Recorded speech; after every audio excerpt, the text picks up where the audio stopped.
Previously on From the Depths Guide Let's Play Walkthrough Thing. We covered how to make an observation balloon and your first battles. Today, we're going over engines. Right, so let's get back into it. Let's see, Wipeout, Scarlet. Oh, right, we were up here, Onyx Survival.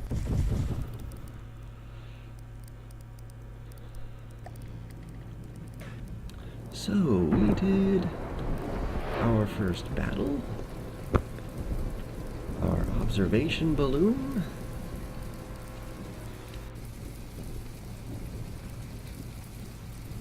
I need to name this. Can I name this? I don't know if there's a way to name this.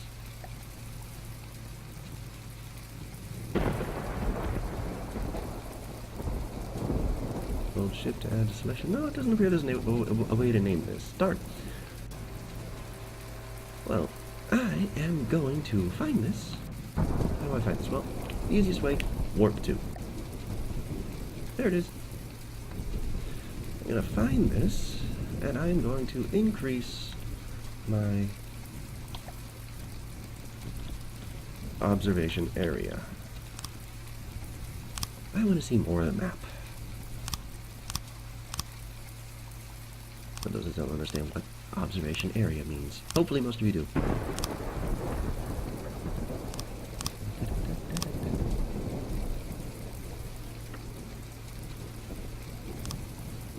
Oops, not up there. Down here.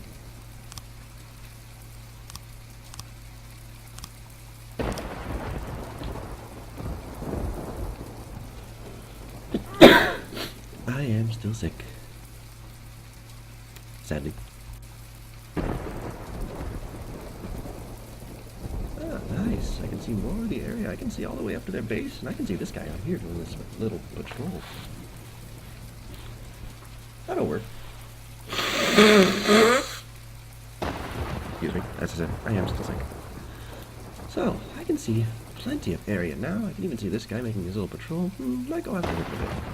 But, first, I said we would do engines today. So, engines it is. Back. Engines, engines, engines. This is our engine. Dude. It has many cylinders and not much else.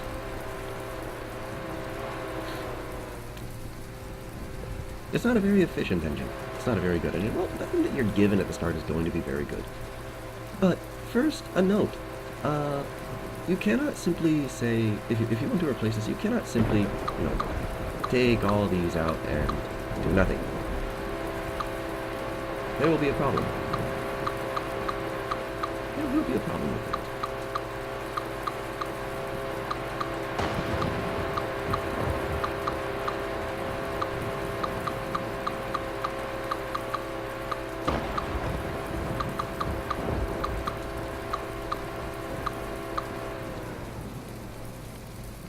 The problem will be found down here. Oops, did not. Ah, yes, here, also here.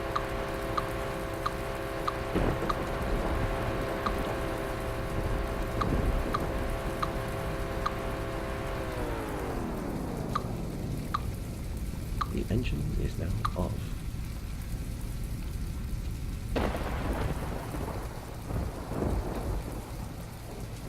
Down here we have our fortress power thrusters. You'll notice this number on top is going down rather quickly. If that reaches 0, bad things happen. So really quick, what we have to do is we have to add power. Now, open that, was the wrong button. If we want to make our own, we have a fuel engine. We need a fuel engine generator, which you can see here. You need a crankshaft, also seen here, and you need cylinders. These are the guys that provide power.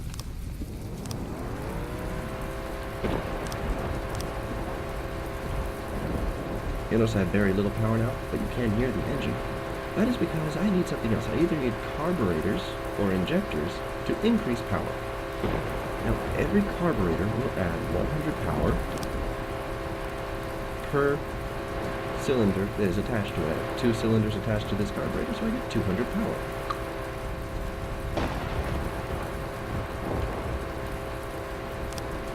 Oops. So, four carburetors attached to 2 cylinders gives me almost 400 power. And you'll notice I have power in reserve on these thrusters again. That's good. That means my base is not going to fall apart on its own, which it will. If you run out of power on these things, they will fall apart. It's a really bad design for a ship of war. Now, next thing to cover is temperature. You'll see this thing is at almost 70% temperature. That is because I don't have anything to cool it yet. So I'm going to put another cylinder here, another cylinder here. I'm going to make a bigger engine for the same power. Why? Well, to cool it. I get a turbocharger, and I attach it. This one. To a cylinder and a carburetor. It increases high RPM efficiency and helps to cool it. It keeps my engine from overheating, which is useful because the engines will shut off if they overheat. You know, the white section has to be attached to the carburetor. The black end has to be attached to a cylinder.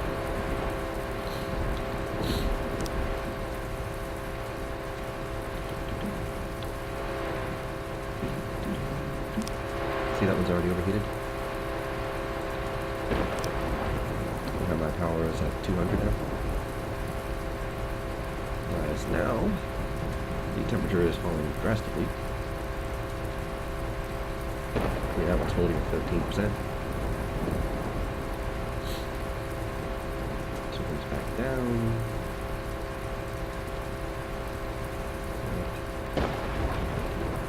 See, I have 399 power now, almost 400 power.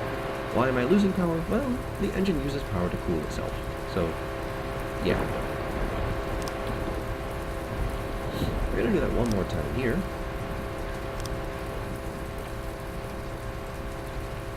Oops. I can hit the R key instead of searching for this. The R key will replicate or copy whatever block you have in there. Oops. Wrong one.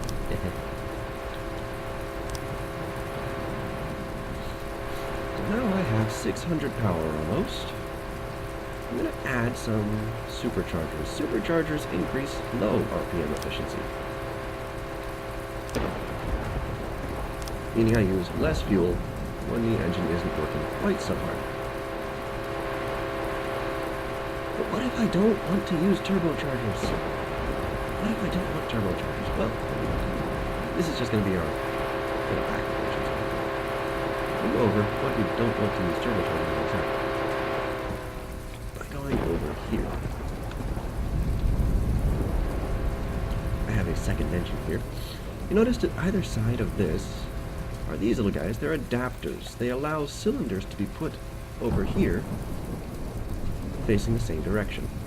What is the benefit of this? Well, if I were to, say, put a cylinder here, and for this one we'll use injectors. Now, injectors, they can't have turbochargers or superchargers, but they are more powerful. So I add one ejector, and my power...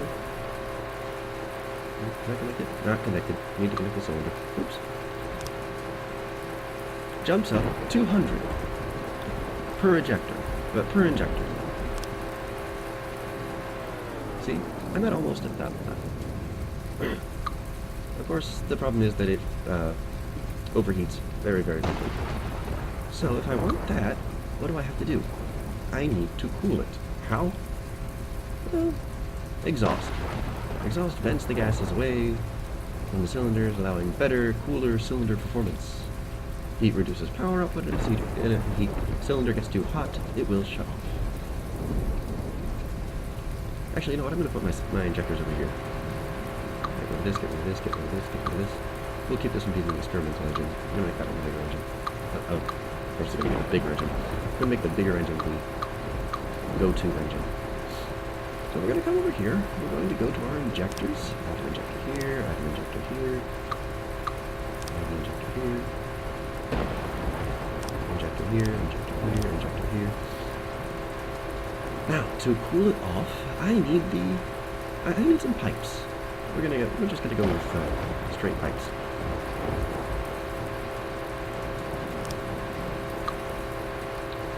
So you see the whoops, I did not mean to do that.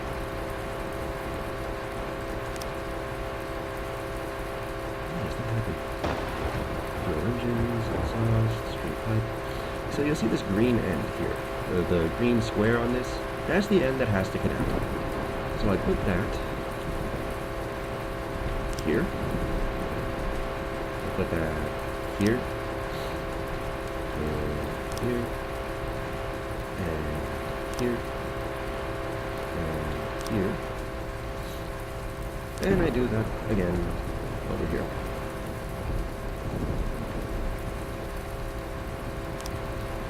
It's kind of like a hedgehog. Okay, it looks something like a hedgehog. It looks nothing like a hedgehog.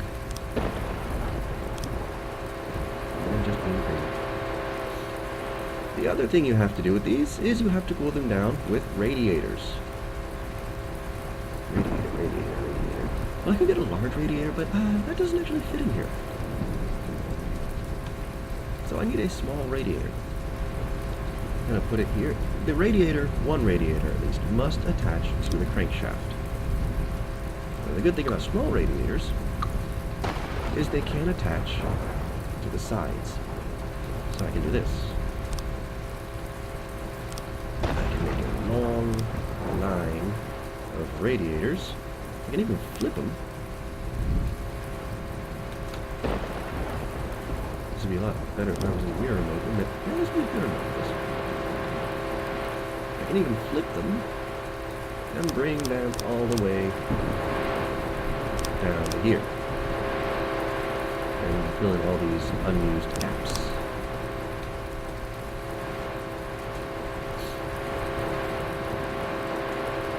See, current temperature is 130, which isn't bad. Now over here we're going to make, as I said, a slightly larger and more efficient engine.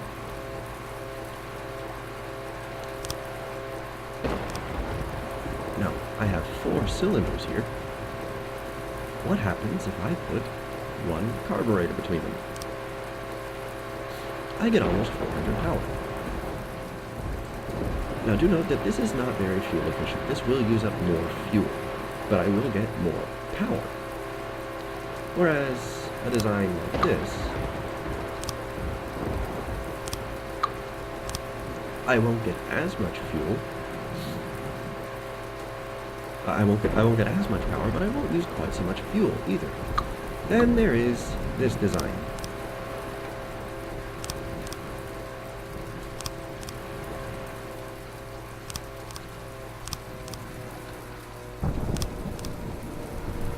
This design gives me the best fuel efficiency, but the lowest overall power. It also allows turbochargers to be placed on each cylinder for better cooling and better performance. Do note,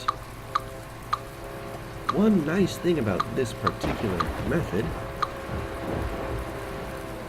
is that I get to put turbochargers on everything. But if I do this, design,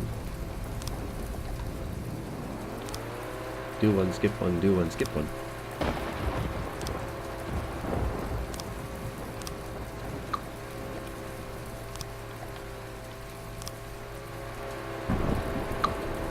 It will get hotter, but I don't need the adapters here, here, and here. These don't have to connect to the adapter. These have to connect to the cylinder.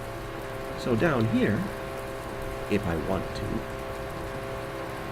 I can place a radiator to help cool it. Now, radiators don't assist with efficiency. They actually decrease efficiency. But I get more power.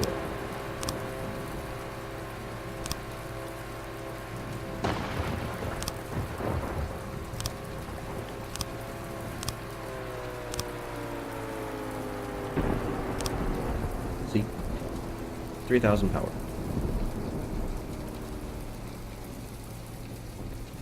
3,000 power.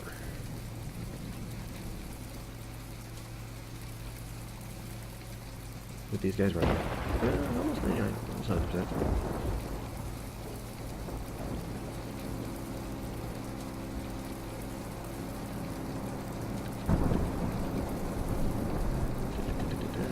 Where is... Why'd I do that? Turbocharger.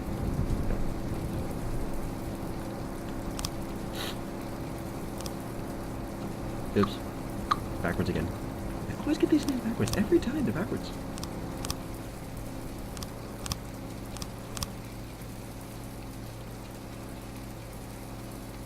Last set of carburetors. Oops. That way. And since I have it,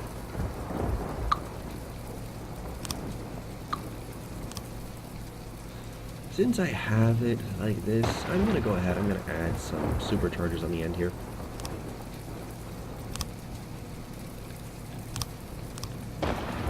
For increased low speed efficiency.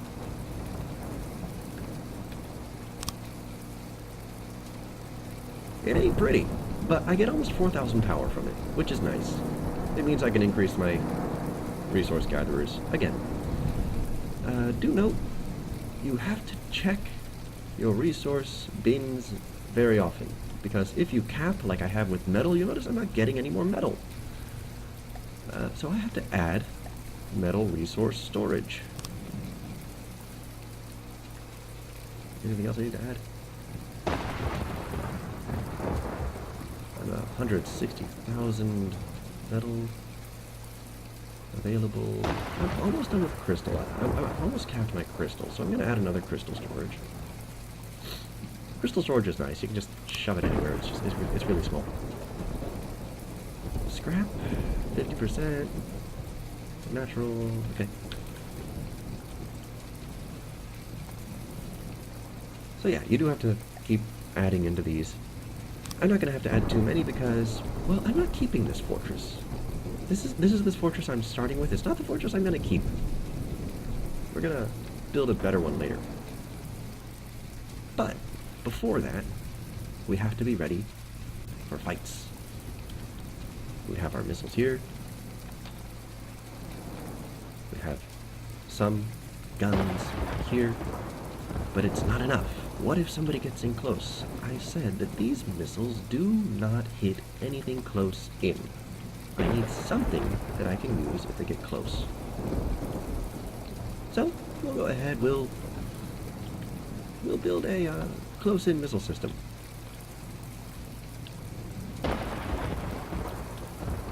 Mainly by getting rid of this gun, because we don't need it. Now this gun is on a turret, so if I'm building on my base, notice I can't build on the gun. I have to build on the turret. I have to click B on the gun itself. I'm going to get rid of the gun. All I need to do is get rid of the turret that it's on, this little thing here. Bye-bye, gun. Here you see the local weapon controller, the AI failsafe, supposedly to keep it from shooting my own base. I've never had those work. My gun turrets will always shoot my base if there's something in front of it. That's why I didn't build that radar tower over here. So, missiles. You know, we'll go over turrets. New object. How to make a turret. We're going to make a 2-axis turret. 2-axis means that it will turn left, right, as well as up, down. 1-axis turrets will only turn left, right.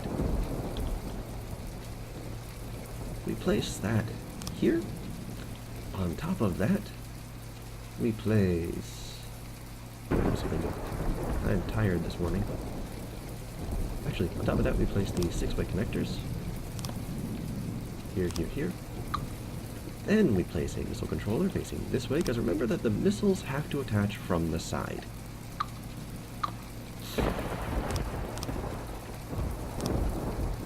Connected to missile controller. We're going to move it. We're going to leave it there, because I want it to be able to tilt up in case there's, say, an aircraft. Launch pad. The arrow points the direction that the missiles are going to go. 1, 2, 3. I'm going to make 6. I'm going to make 6 of them. 1, 2, 3, 4, 5, 6.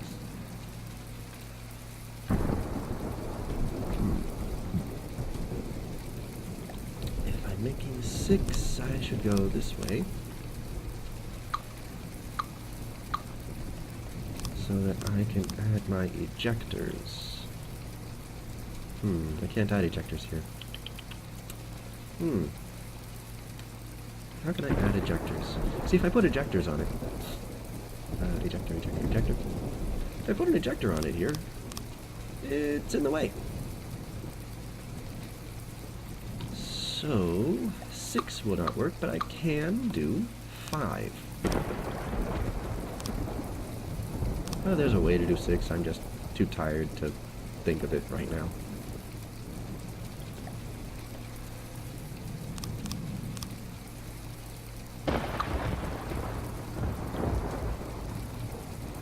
There's a way to do it. I'm just too tired to think of it at the moment. I don't even know why I removed that one. Tired. Can somebody keep me awake? Staggered fire add-on. Identify friend or foe. It's a lot. 1, 2, 3, 4, 5. 1, 2, 3, 4, 5. 1, 2, 3, 4, 5. 1, 2, 3, 4, 5. 1, 2, 3, 4, 5. Let's see what we have. Well, we don't need a 1 turn because we're not launching vertically. We can get rid of that. Target prediction guidance. That's really for torpedoes in my experience. So we're going to add another fuel tank and 3 fins. 3 fins. There. Explosive. Fragmentation. Set the frag low so that it pierces the hull. And an infrared seeker. We're not going to use lambs on this one. Lambs? Oops. No, that's laser anti-missile. I'm tired. We're not going to use laser guidance on this one. Now, for the range, we go down into the local weapon controller, the thing buried here.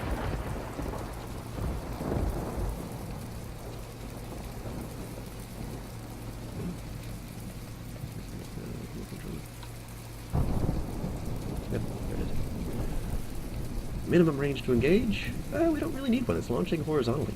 Maximum range. Well, let's find out how far it goes. I kind of know how far it goes, but, you know, for those that can't look at how many fuel it has and say, oh, it'll go this far.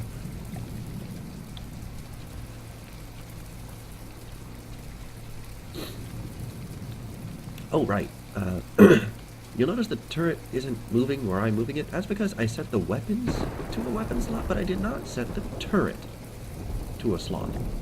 The turret and the weapon both need to be controlled to be moved manually.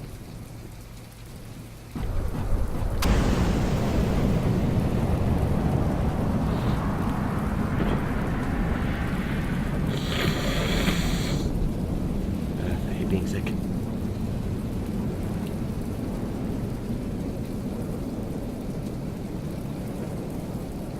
So it goes about 1,500.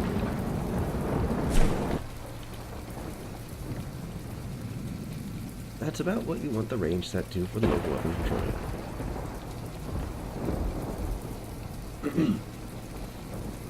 Remember, this is a fortress, so stuff is going to be coming at you. You can set it to just over 1,500. By the time it gets there, things will have moved.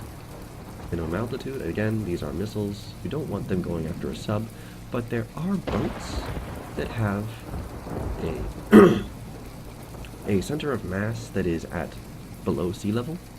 And if you set this to, say, 4 or even like 1, Any boat that has a center of mass below sea level will be treated as a submarine, and your missiles will not target it. That's very, very annoying. So be sure you set it down to -10.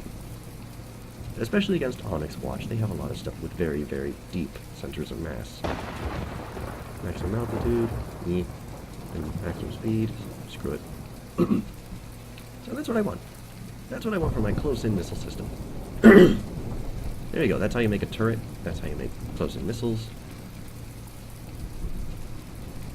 What else was I going to do? I forgot what I was going to go over. Man, I am too sick for this. I'm going to try not to be so sick next time. I woke up this morning, it was like, bring out your dead! Bring out your dead!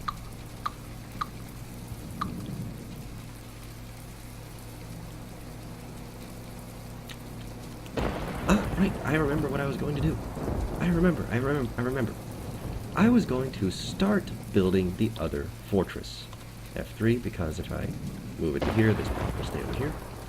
It's going to start building the other fortress. New object. Fortress. Right here. And you start off with a turbine. Now, as was mentioned, you have no power.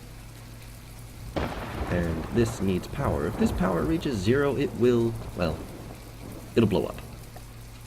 I'm not gonna sugarcoat it. I'm not gonna. No. Oh well, you're not gonna like what's gonna happen. It's gonna blow up. If it runs out of power, it's gonna blow up, and you don't want that happening.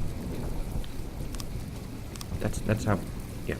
That's just really, really bad stuff. Actually, no. Wood block on top. And then the wood beam. The more you put on top, the heavier it is, the faster the power is going to get used. So really, really, really fast, you need to start building your engine and your fuel.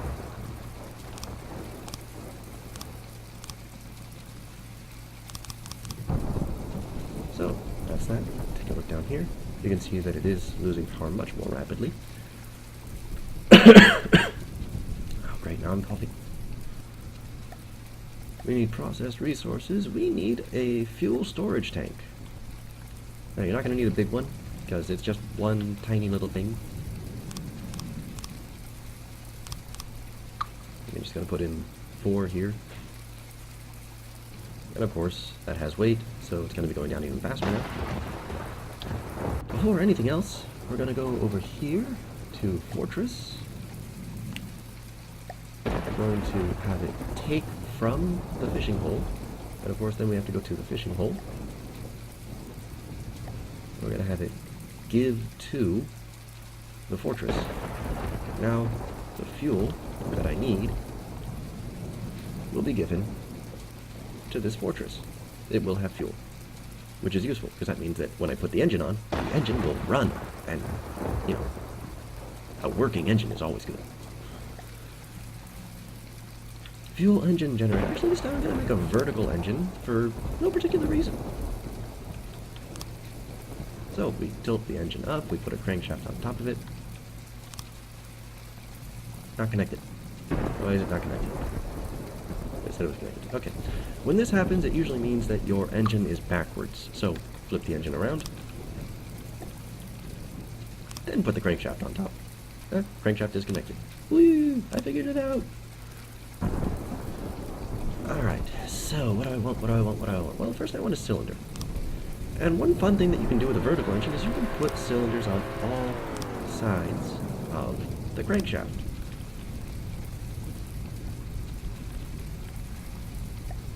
Or, if you have adapters, adapter here,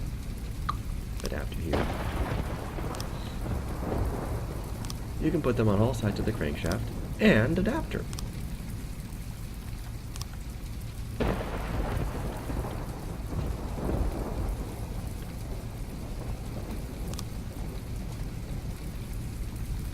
Now remember, I can't put anything here. If I put something here, nothing is going to attach to this. So this is actually a very good place for, say, a radiator.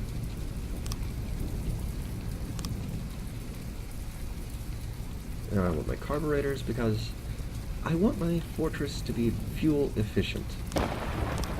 I don't want to be using injectors. Injectors are really for when you need a lot of power in a little room. Fortresses are big. You don't really have to care about using up a little bit of power. You know, having a big engine for your power. So I have 800 power from this. That's more than what I need. I can't even put another one here. Let's go overboard with this. Can put a couple in here. 1, 2. Oops. Let's put them in like this. 1, 2, 3.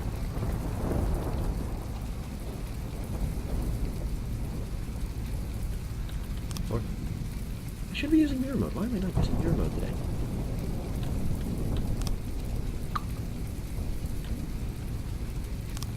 He says, as he does not put mirror mode on.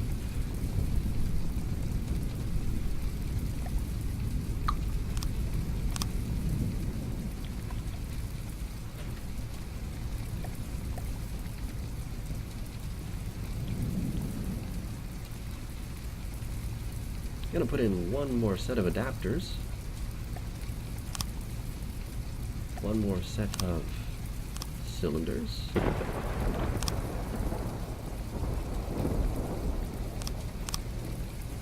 You'll note with this engine, I have almost as much power as I do from over here. I have 4,000 power here, and with this relatively tiny engine, relatively because it goes in multiple directions, I have almost 3,000 power. So yeah, you can get a lot of power off these. Now over here I can't put any cylinders here because there's no crankshaft, but I can put superchargers on the bottom, giving me better efficiency at low power. As I am currently a leech, this thing is not going to be making any power of its own.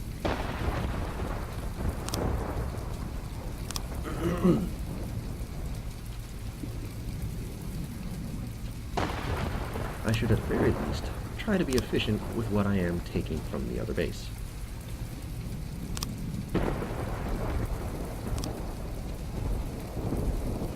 There, 4,000 power.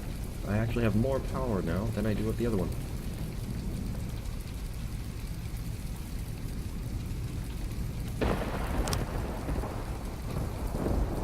Oh, hey, I got it right! I got it right on the first time on that one. I didn't put it backwards that time. That very rarely happens.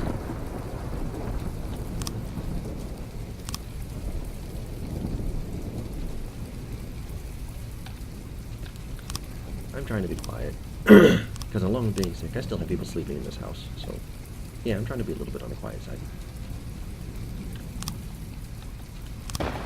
I'll try to do the next one when nobody's in the house.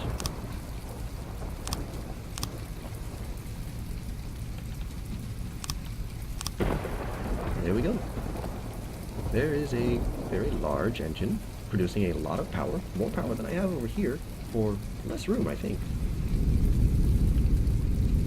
With a total temperature of 0. This thing has no temperature. It runs so cool that it has a temperature of 0. Now you'll notice I am producing a lot of power. This thing is still only at 9,998. Why? Well, this can only hold so much weight. Once something gets bigger, I have to add more thrusters. 999. If I add one here,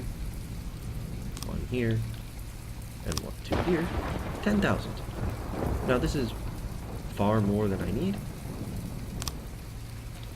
This is far more than I need for this little amount of weight. I just like being OCD. I'll do something semi-clever with them later. So there you go. You have started building your real fortress, because we're going to get rid of this one, like I said. I mean, come on, they started you off with 10 resource gatherers and a couple of cannons. This thing, well, okay, it's nice. They did start you off with a nice laser anti-missile system, But overall, no. I'm gonna scrap this eventually. Once I get defenses on here, once I get supply canisters, supply tanks on here, I am going to scrap this entire thing and put all the resources onto this, because this is just going to have much better weaponry, much better defenses. It's not going to look as nice. I mean, come on, I'm not going to build this. No, I don't even know how to build this. It's not going to look as nice, but it's going to be much more efficient.